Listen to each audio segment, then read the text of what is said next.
Welcome everybody to today's webinar, which is on the safe system, brought to you by Project Edward and ARRM. It's the second in our series talking about the safe system knowledge exchange, a new learning gateway for road safety professionals. And its purpose is to develop a much more detailed understanding of the culture, principles and practice that make up safe system delivery. With me today are Adrian Walsh, Executive Director of RoadSafe, and Dr Suzy Charman, who is Executive Director of the Road Safety Foundation, two people at the very heart of this project and experts in the safe system. Welcome to you both. In this session, we're going to focus on applying the safe system in the UK, and Adrian's going to give us a short introductory presentation, and we'll follow that with a comprehensive Q&A session in which you will all be able to quiz Adrian and Suzy on any aspect of the safe system. As with our previous webinar, our aim from this is that we all come away with this from this session with a better understanding of this vital framework for delivering road safety improvements. The session's being recorded, so you will be able to share it with any colleagues who weren't able to be here today. We'll keep everyone on mute, and if you do have a question, pop it in the chat and James and I will monitor those questions and we'll put them to Suzy and Adrian after Adrian's done his little introductions. Good morning and welcome. A number of organisations, which RoadSafe brings together a whole load of organisations and different people to try and work together to produce stuff which is available to support the professionals, and you're the audience of this webinar. Now, we're working with Agilisys to develop this, with Road Safety GB, with PACTS, with the Road Safety Foundation and many others, to try and get in one place a first port of call for people who want to know and understand more about the safe system. So we're trying to get all the knowledge that there is out there accessible through this one hub. The hub will be supported by interactive events such as webinars like this and various other events and methods of communication. So we're allying very closely with Project Edward, James, who obviously is in the field of making communications more widely available, and with ARRM, so that we can bring more of the professional community into this program. So what was the RoadSafe website will become the hub, the knowledge exchange hub, and this is a mock-up of what it's going to begin to look like. It's launching in June, and it will launch really using the current global plan as the basis for putting stuff into boxes or into sections, if you like. And if you're not familiar with the global plan, don't worry, because you'll be still familiar with much of the language of the safe system. But this is what essentially the global plan looks like. It looks at multimodal transport and land use planning. Now, so often the road safety community doesn't look outside its day job. It doesn't look at multimodal transport or land use planning, which are very important parts of developing a safe system, providing a safe system on the ground. What we're having to do at the moment in Britain is adapt a system which is hundreds of years old to become a more effective safe system. So Suzy will talk about how, the challenges with the infrastructure on that alone. But if you start at the beginning and plan it properly, then you begin to have a more effective safe system, which is why that's in there. Roads and roadsides, Suzy will cover today. Safe road users, I suspect lots of us on the call understand all the challenges around that. Safe vehicles, a lot is being developed around that at the moment. A lot of work has been done with making cars, passenger cars, safe, as you well know, through Euro NCAP. And now the focus is on heavy goods vehicles and vans to bring them up to the same sort of performance standards of cars. And a huge amount of work has gone on in recent years on post-crash response, and a lot of work is still going on to improve that. Now, underpinning all this is technology. And the more you look at the application of the safe system, the more you realize how connected technology is absolutely vital to improve our safety. We can talk more about that later if you like. And of course, there is the age-old challenge of managing speed.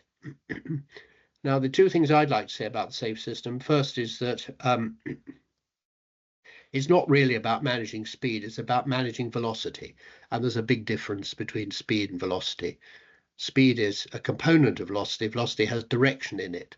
And cars can work perfectly well going at high speed as long as they don't crash into any others. We were at an event yesterday where the holder of the world land speed record talked about the safe system applying to his record attempt.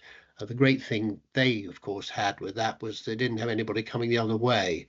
And this is our challenge on our roads. So speed management is always understood as an important component, and we can talk more about that here.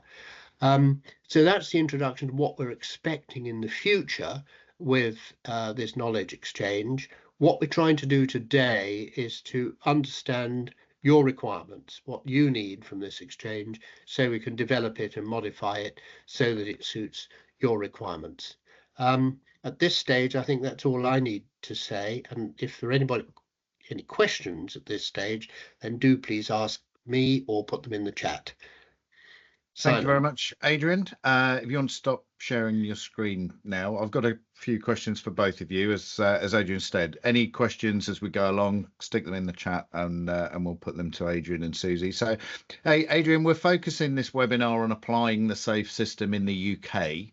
So perhaps a good place to start is how the UK government is implementing the safe system approach nationwide and how it can provide greater awareness of its objectives and benefits. Well, yesterday we listened to our Future Roads Minister. Good title to have. If you're looking after future roads, one wonders why you have responsibility for potholes for old roads, but that's upgrading roads. And she talked interestingly and mentioned in her speech the safe system 5 times. So we know that government understands the need to implement a safe system. It takes not just Department of Transport to do it. You've got lots of other people involved in the safe system as well. And that's well understood now in our government. It's well understood in the global plan as well. And there are two, I think, interesting developments over the last 5 years. The first is the rise and importance of technology, which I mentioned earlier, and you cannot deliver a safe system without really good high quality technology, and all the safer vehicle stuff is about that technology. There's much more than just vehicles.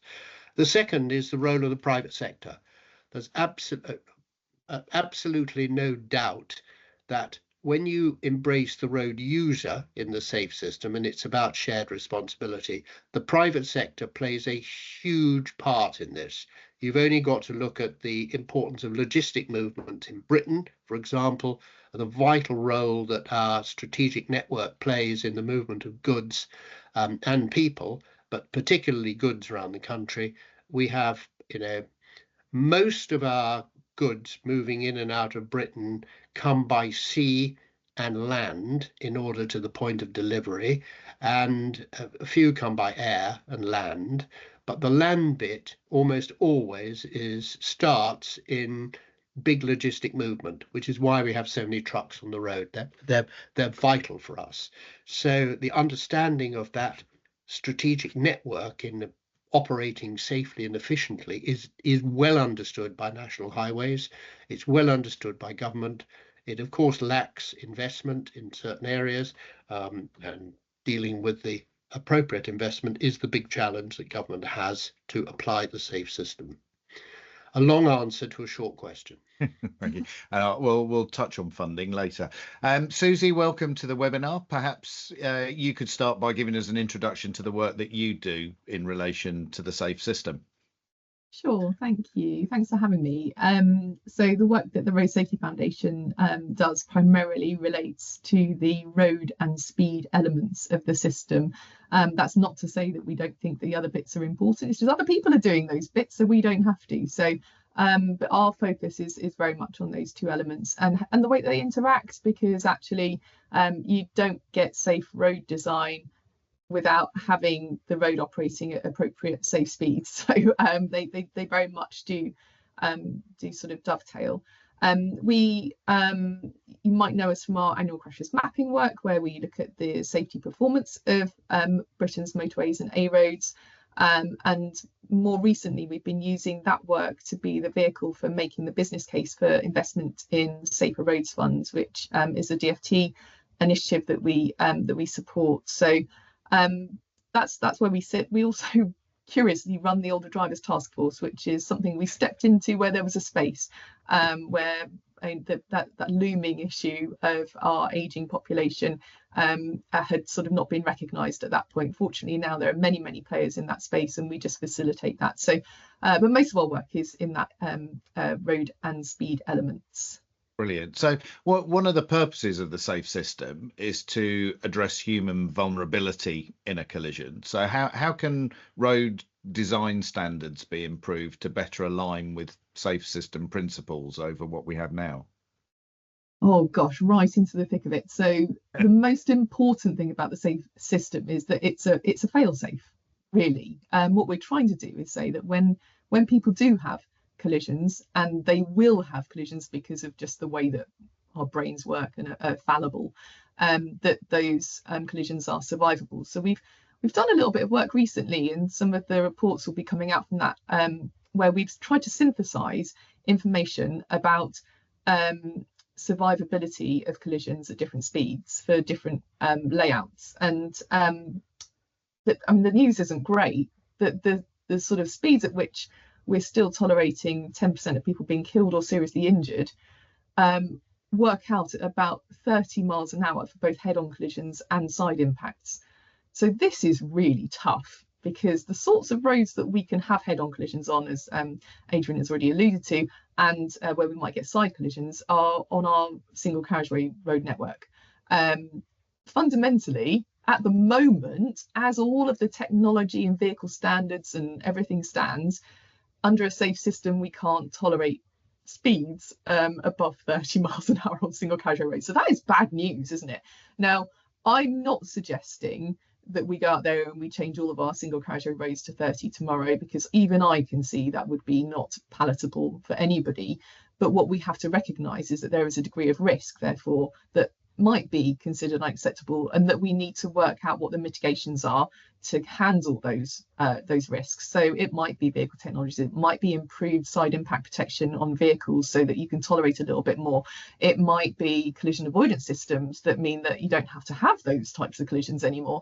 The safe system is a long-term thing, by the way. It's not something that we're going to deliver tomorrow. It's probably 20, 30 years of work ahead of us. So the challenge that we've got at the moment is that there is a view that we can put in new single carriageway roads and operate them at 60, and that's fine. And it really is quite a long way from fine, in my view, when we look at that survivability research. So the amount of risk that you're tolerating when you get to 60 is exceptionally high. So anything that brings the speed of operation of single carriageway roads to a greater alignment with that level of safety that we're talking about, that 10% risk of fatal or serious, would be a big step forward. And then I think what we're really doing is hoping that there'll be other things that fall into place that allow those speeds to creep up a little bit in the future. Now, look, it's an unsatisfactory answer, because even at 30, we're tolerating quite a lot of risk. I mean, 10% chance that you're going to get killed or seriously injured, that's quite high, isn't it? But yeah, we're in this horrible situation where the body fails under certain forces, and that is where we end up trying to manage those forces as well as we can. And at the moment, I think there is this acceptance that 60 is okay for a single, and it really is a long way from okay. That was a very wordy, rambly answer. There's a question just come in, so I'll just put that to you straight away. Before I go back to Adrian. So, question from Axel. I understand from a colleague that on single carriageway roads, speeds at junctions are reduced. I think to 40 kilometers an hour. That's in legislation, so no forest of signs needed. Is that true? Not quite sure. I don't think so, no. What we stay away from in this country, and I think quite rightly so, is reducing speeds for individual locations, individual nodal points. And no, I'm not aware of that being the case. Okay. Okay, fantastic. So, Adrian, let me come back to you on the government's approach. There's a lot of talk around a new government road safety strategy. Have you got any thoughts on what the key components of that national road safety strategy should be, so that it aligns with safe system principles? Well, far be it from me to explain why or how one government department should have a strategy on one single subject. I think it doesn't align with what governments do. For example, I was talking about this yesterday to National Highways. We have a defence strategy. We don't have a strategy for the Air Force, nor do we have a strategy for fighter jets. If you're talking about road safety, why would we have a strategy? What we need is a strategy for safe mobility, of which road safety fits in. And this is the struggle that the Department of Transport has, in a nutshell, with trying to get road safety up the agenda, when actually there are many, many more equally important things which help to make people safe when they travel, which is what this is about. And that's why multimodal use, land use planning is important. If you want to make pedestrians safe, then allow pedestrians to walk without interference of vehicles, this same with cyclists, that sort of thing. And it's about movement. If you really want, in developing countries, in places like Beijing, for example, the first step in road safety strategy was to stop people cycling and provide buses, rapid transit buses, to move the population to its workplace. Very successful move, but it replaced people. It replaced the transport option for people. All that is what strategy is about. So I think government's committed to a road safety strategy, but the difficulty is, as I've explained, fitting it into the bigger transport issues that there are around. So what we would expect from any road safety action plan, which I would prefer to call it rather than strategy, is clarity in leadership, and that's very important, and funding to deal with the high risk matters. Now, some of that is to encourage innovation in developing autonomous vehicles, for example, and that's already legislated for and is already happening. So big investments in the world of technology will actually produce faster results than, for example, giving a local authority £1 million to build a roundabout. This is the struggle that government currently has. So, and I think that's part of the struggle that they're facing internally before they can actually publish this well-worked on strategy. Having said that, I think I have the absolute confidence in the officials in the department and in our minister and in the Secretary of State, all of whom understand more about road safety than many of us on this call. So I think we've got great confidence in those people who are helping to deliver it. So I think we could stop telling them what to do and just support them in what they are doing. I think that would be very helpful. Excellent. I mean, you mentioned local authorities there. How can collaboration between government agencies and local authorities and the private sector be improved to ensure that implementation is effective? Well, I think Suzy can answer that with her experience in the West Midlands, perhaps as a case study. I can give some others as well, but perhaps I don't know if Suzy would like to have a go at that one. I'm not sure I'm as well versed in the West Midlands as I thought you were part of that group that was delivering it. There's I've been on the fringes, so I couldn't be as eloquent perhaps as I should be on that. But look, I think for me, what I think that we need for the country in terms of road safety is a bit of a clear vision of what we're aiming for, because at the moment it's not altogether clear what a safe system looks like and how it might work. And Adrian has really well articulated the fact that we have a system that sits within other systems, and that makes it complicated. So I am deviating a little bit from the actual question, I realise, but the system that we have sits within wider public health, wider mobility issues, and so on. So it does have a lot of interplay in it. So even things, if you think about the issue of drink drivers, it's not about people going out and drinking and driving, really. It's about societal issues with drinking and then people getting in cars as it happens and ending up causing some harm. So actually we've got a broader sort of social setting for everything that we're doing that we need to understand really, really well. And modal shift, as Adrian has articulated, is really, really important too. But how we get that collaboration is about having that vision, and that vision needs to be broader than just road safety. So if we think about road safety in a really traditional way, we think about how many people are being killed or injured on our roads. And I'm a bit, well, it's interesting. That's really important.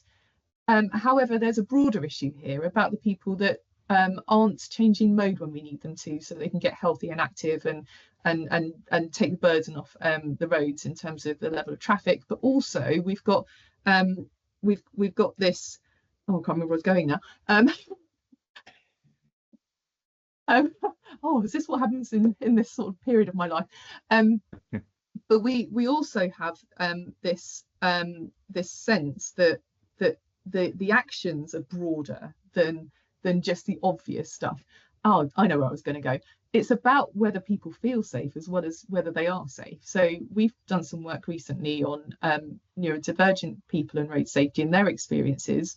And guess what? The road environment is not very welcoming to those individuals, and they're not going to school or college or work because of it. So you're not going to see a high number of neurodivergent individuals killed or injured on our roads, but because they fear that, and it's the same with the elderly as well, we don't have an accessible system. So whatever we're trying to aim for, we need to articulate better. It's not just reducing death and serious injury, it's about providing a system that allows us to move in a more active manner, that allows us to enjoy, be out there, get to school, get to work, all of that stuff. There's like a broader kind of set of objectives. And if we have that shared vision, and we have that shared vision across government agencies, across local authorities, across the private sector, we might get somewhere, but we need to know what it is that we're aiming for. And I'm not sure anyone's really articulated what that looks like, and what that system needs to elicit, and how we need to sort of work towards that. And without that vision, and without that sort of clearly articulated understanding what the safe system is, what we're going to end up with is a bit like, if we all decided we're going to build a house but nobody had a plan, you'd end up with bricks all over the place, and a bit of wobbly extension over here and a bit of that over there, and it'd be really higgledy-piggledy and not very satisfactory. But if we know what we're aiming for, then we can all start to build it bit by bit. I hope that made some sense and I didn't get too lost in the middle. Yeah. Well, one of the things you mentioned earlier, Suzy, was about the sort of maximum speed at which you can survive an incident, sort of being pretty much at 30. That comes from data from various incidents that have been collected. So what other data can engineers access to help them with this, and how can they leverage that data to inform the design improvements that not only make us safe for them, but make us feel safer, as you mentioned in that last point?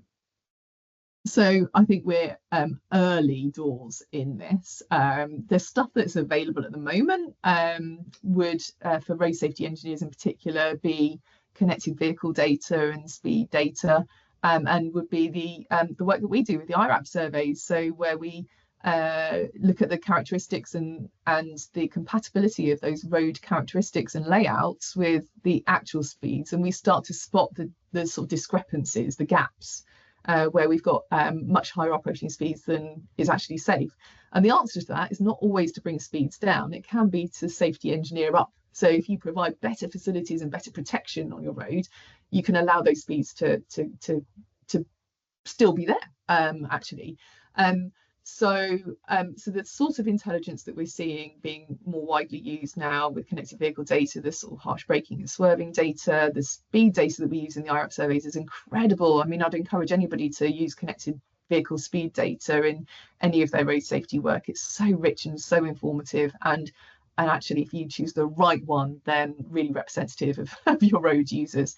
But also then pairing it with a bit of contextual information becomes really important. And I think that does start to bring us quite a rich picture of how the road is performing and where the deficits are and what kind of risks are present, and gives us a really good clue as to how to treat them.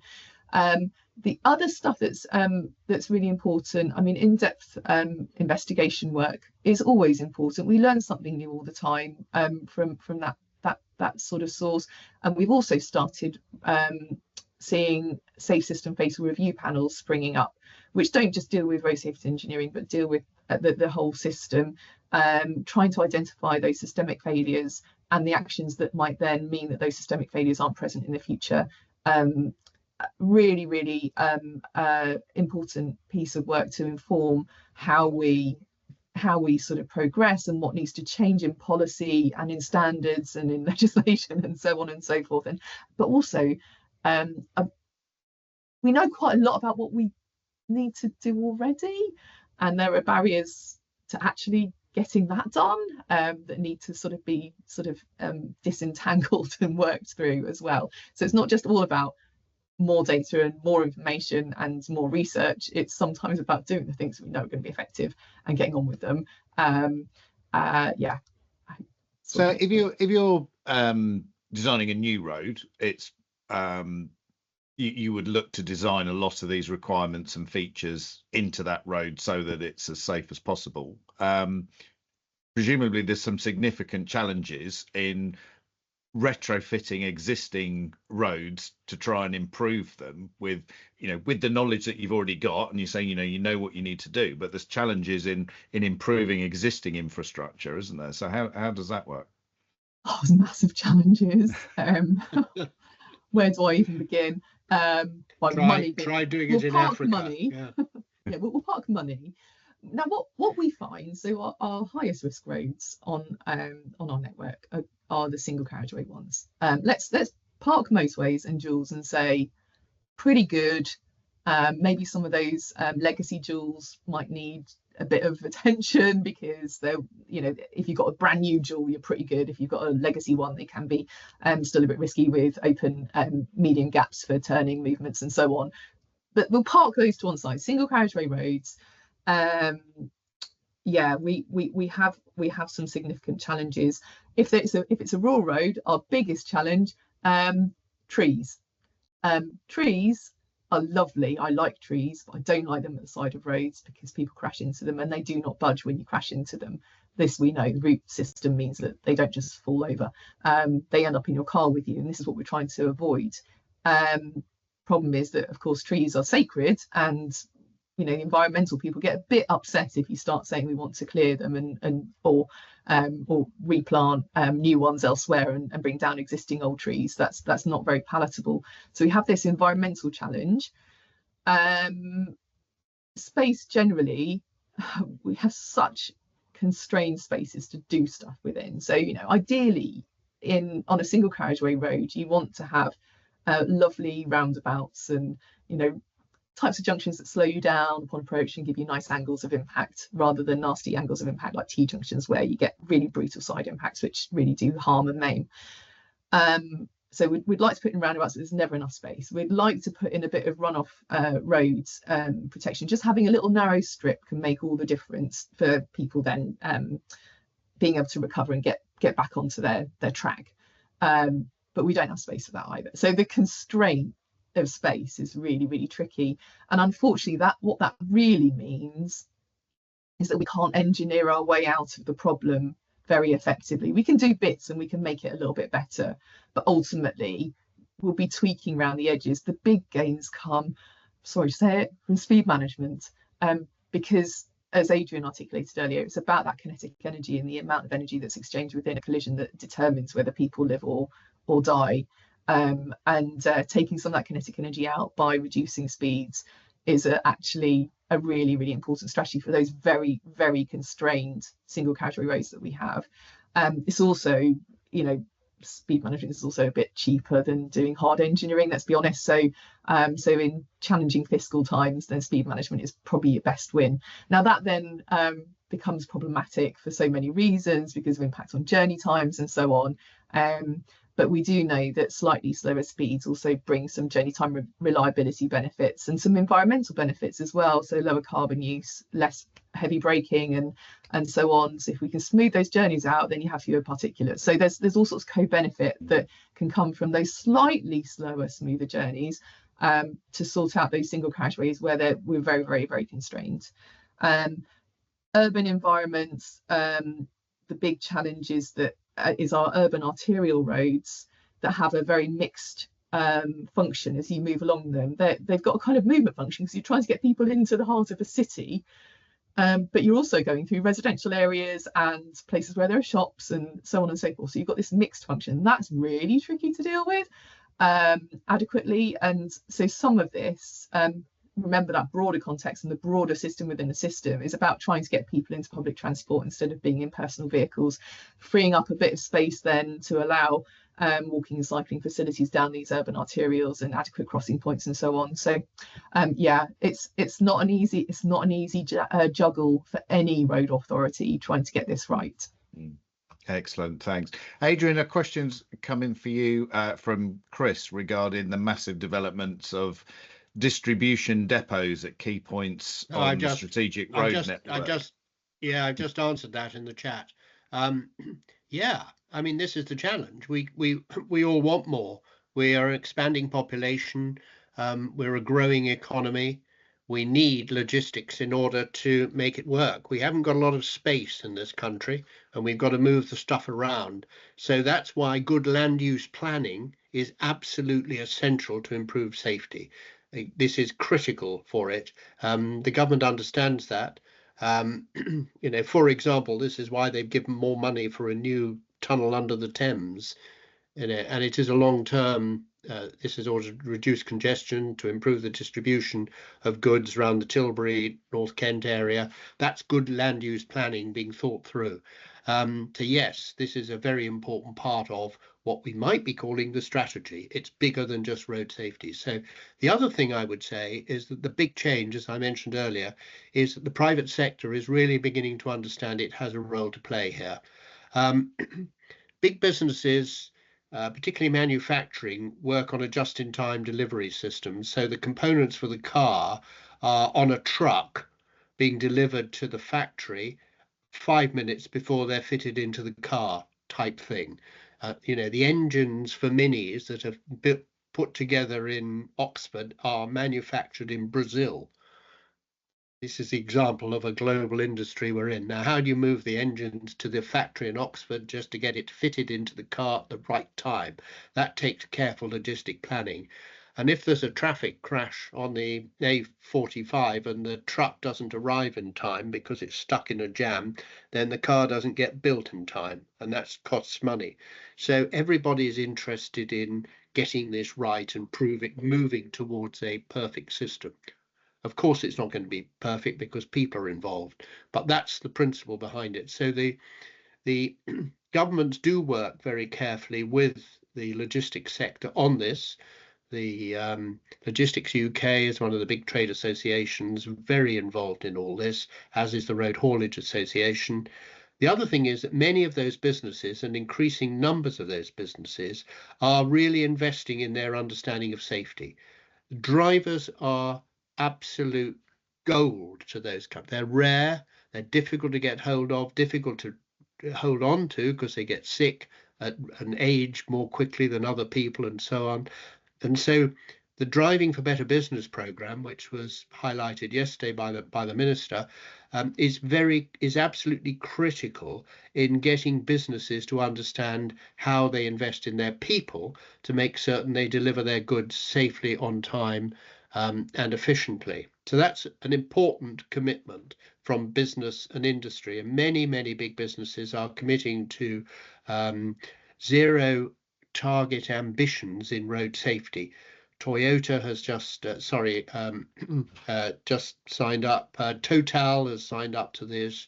Companies like BP are very committed to this. They really understand the importance of investing in safety. So it's a big area, a good question, and a very helpful question in the context of safe system, because it focuses on the importance of that land use planning and mobility management. So thank you for that question. I hope it's... I'll come to a second one. Alex has just put a couple in. I'll come to the second part from that in a few moments. But the first part of the question is that isn't the main challenge that as a society we simply accept the number of people being killed or injured as an unfortunate but unavoidable consequence of mobility and moving people and goods around. And I think that the conference that you and I were both at yesterday, Adrian, it was very clear that both, you know, from National Highways and Driving for Better Business, we don't accept that as an unfortunate but unavoidable consequence, and we are trying to raise awareness of that. So the society doesn't accept it, and that is a good reason why I think you'll find that every single road death is reported in newspapers, very often local newspapers, because it's a local issue which local people can fix. It's a tragedy and it's reported, and that reporting is well understood, so it keeps the profile up. There is a growing acceptance amongst the public of good speed management is good for society. You've only got to look at the growth of things like local speed watch programs in villages and so on to see that society likes it. You've got to look at the public opinion in Wales as an example, with a reduction there. London has gone for 20, and there's not much public protest about that in London. There's a general acceptance that it's a good thing in London, in the urban areas. It's the people who are going through that don't like it very much, but the people it really affects, the pedestrians who walk around those places, like it. So there is an understanding of the importance of this. So I think that the public doesn't accept that it's inevitable. They really don't. The difficulty is they'll always want to blame somebody else. And the concept of shared responsibility is very, very difficult to get over. We all do it. Oh, it's that bloody driver over there, you know. Yeah. We don't say, oh dear, I've made a terrible error. I think there's a bit of a it affects other people kind of view until it affects you, of course. Which we hope it won't for anyone on this call. But I think there's this view that, oh, you know, they were doing something ridiculous, or they were doing something, really silly, and me and my folk, we don't do silly things like that. I think there is that sort of sense. I also think there's a little bit of a misunderstanding in that I think that it's a bit of it's why we don't use the term accident anymore. We don't use accident anymore, because it implies that it's something that was just a, you know, shrug of shoulders, these things happen. When actually we know that the majority of road death and serious injury is highly preventable, and I don't think the public appreciate that.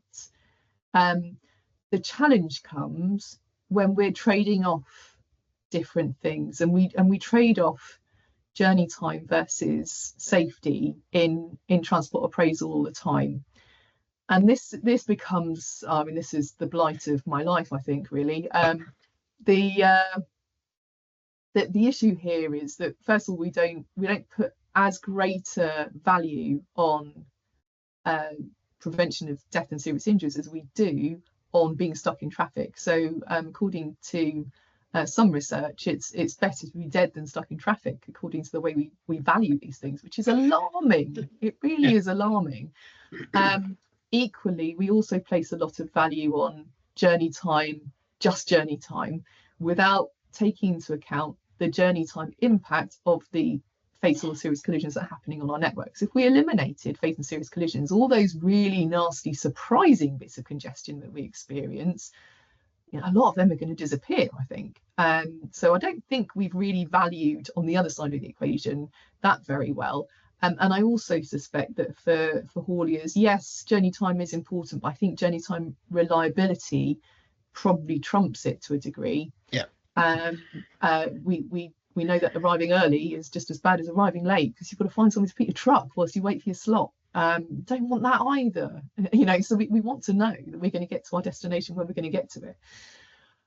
So there's a whole myriad of issues all stuck in here, and the difficulty that I have with it is that Vision Zero is sort of based on that moral premise that we shouldn't be trading off those things, and that's exactly what we do every day. So it's a bit awkward, isn't it? Yeah, so I think, may I just come back on Suzy's point about Vision Zero? I think it's important to raise this here in this concept. There is I'm sure we all understand there's a difference between Vision Zero and the safe system. The safe system is a way of achieving Vision Zero. The problem with Vision Zero is that, and Suzy and I have had this conversation, I'll just challenge her with it again publicly. If you have 3-star roads, you can't have 0. No. That's the point. So a 3-star road, if you have a network of 3-star roads, you will never achieve 0 death and serious injury. You can't, by definition, you can't. And I think it's very important that this audience understands that. No, and look, the 3-star thing is very much an international benchmark for countries that are far less developed than ours, where 3-star would be frankly brilliant. And I would not say that a safe system is 3-star. I'd say a safe system is 5-star. If we are reasonable about it, we might say we should be working over the next decade towards 4-star on our most primary routes. It's got to be an incremental delivery, because otherwise you're going to, first of all, run out of money, and second of all, run out of political will to do all of these things, because some of these things are necessarily going to be a bit unpopular. So from my perspective, no, I don't think 3-star or above is a safe system necessarily. No, I think 5-star above is, but we also need other things to make sure that system works, like ensuring that we've got compliant and alert road users and so on and so forth through other initiatives and vehicle technologies, and you know, the list is endless because it's a system and it's very, very detailed and broad. But yeah, I think personally having a vision for 0 is the right thing to do, because it changes the impetus and perspective of how you work. I don't think that's something that we're going to see delivered in any time soon. So yeah, a target and a vision are different. Very different, yeah. And that's often a confusion, and it's often a confusion at local level. You know, I've seen a number of local authorities producing Vision Zero strategies, which are actually unachievable for the reason that Suzy has explained. Or then you've got to have something that's going to stretch you and change your policy and decision making. So it's a bit of a tricky one, isn't it? Yeah, I'm just trying to emphasize the difference between vision and target. Yeah. So perhaps you can both sort of address that as a question then. Are there any changes to targets and performance metrics that we need to consider then to further reduce road casualties? What are your thoughts on that? My hobby horse is that we constantly focus on failure. You know, death and serious injury is failure. If all we measure is failure, we'll never make progress. If you're in a business and all you measure is the failure to deliver your goods to your customers, you'll never get a better business. If you start on having positive outcomes, satisfied customers, for example, then you start to make progress. And this is the thing, in planning and in public perception, you need to talk about high levels of achievement. We ran a number of years ago, before National Highways was set up, we ran a big briefing session for the board of Highways England, or Highways Agency as it was then, which was run by Klaus Tingvoll, who was the father of the safe system. And he was brilliant. And he said 2 things which stick in my memory of that meeting, which quite surprised that board. The first was how important it is to measure compliance, the number of people who are doing the right thing rather than the number of people who are doing the wrong thing. Then you can get you can determine how successful your interventions are. If everybody starts obeying the rules, you see, then that intervention has been worth putting in. The second, which was slightly more amusing, was that he said at the end of his closing remarks was, you've got a very simple task. All you have to do is manage kinetic energy. And he left the room. Very simple objective. But this is absolutely, I mean, that is absolutely the heart of the safe system. The other stuff Absolutely.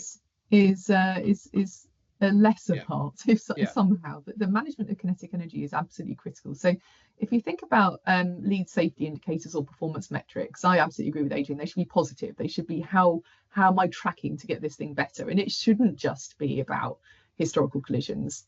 I mean, you know, these are the failures, as you say, but they also don't represent the people stuck at home who aren't feeling safe enough to go out, or they don't represent me as a middle-aged woman with a couple of small kids in tow. I wouldn't go cycling with them anywhere around where I live. It doesn't capture that because I'm not in the crash stats. So it's really, really, really important to have those lead safety indicators, and we need to get to the heart of the safe system. So in the past, we've talked about measuring speed compliance as a lead safety indicator, and I've no problem with that. I think it's quite an important one, but that assumes that speed limits are right. One way of getting a better result in that would be, of course, to raise all the speed limits, and then you get better compliance, wouldn't you? So that's a little bit wobbly in terms of an indicator alone. What Jersey has just adopted, and I'm really thrilled about this, in their road casualty reduction plan, is our safety gap metric. Which is the difference between how fast people are going and how fast it would be safe for them to go. So it tells you about that gap in performance. It doesn't, I don't much, I mean, the speed limit's important. It's a tool to change people's behavior a little bit, but actually the gap between how fast people are going and how fast it would be safe for them to go is all about that management of kinetic energy that Adrian talks about. And you can change that gap by engineering up or by forcing speeds down. There we go. That is the heart of the safe system. Excellent. Got a good question from Derek, Adrian, because I think it alludes to the knowledge hub that you're setting up, and some comments on that. And given that the development and implementation of safe systems requires input from multiple agencies and individuals, would your project benefit from also having an interactive and dynamic platform? Could the creation of a national safe systems network facilitating real-time communication, consultation and collaboration enhance its effectiveness? Yes. Spot on. Sounds great. Join it. Make it work. This is shared responsibility. So we are sharing the responsibility amongst the road safety agencies, people who are interested in this, which is not very many people in the population, as we've indicated, but you, the professionals who are here today, are part of it. And the network will, which is why we're bringing together the work of ARRM with the work of RoadSafe, with the work of the foundation, for example, 3 of us here. But also there's another project running in parallel, which is actually very specific and very focused. And that is a forum for exchanging knowledge, which is being established jointly, working with Road Safety GB and PACTS. And this knowledge exchange is working with them. It will be part of that. These 2 projects will come together. The forum will be one of the services offered by the knowledge exchange. And the forum is a group of actively interested people on the front line who are putting in place programs at a local level, working together to share knowledge and exchange. And this is being run, as I say, between PACTS and Road Safety GB. It's got a bit of DFT funding to help make it work. And the great thing is we're talking to each other to try and make it all work better. And that is the concept behind this exchange, is to make these things work better. There are a number of other components to this that are already in place. You need to have an understanding of what vehicle systems are doing as well in this. So the CAB Safety Hub is part of that, and then 1 or 2 other bits of it which we've created in the past, which all come into it. One of the tools that I love to promote is, which Suzy might like to comment on, is her wonderful toolkit, engineering toolkit, which does explain quite a lot of this really very effectively. And this will be available through the hub as well. And this refers to quite a lot of the things that Suzy was talking about just now. Is that a fair introduction to Suzy? Shall I Thank you. just quickly have a look? Unfortunately, it's not really mine. I mean, I was involved with Adrian in the predecessor of this a long time ago. This is the toolkit.irrap.org, and it was created as a resource for the global IRAP program. And in here, just to give you a flavour, we've got our road engineering treatments. There are lots of them. So it's a bit American, mid-block. If I go to the mid-block, then let's see, where's one of my favourite ones? Let's have a look at median treatments for the mid-block. And it starts to sort of map out what sorts of things you can be doing, and how effective they might be, some case studies, some treatment summary information, and so on. You've got your different road types in there as well, just bouncing around a little bit more than I was expecting to.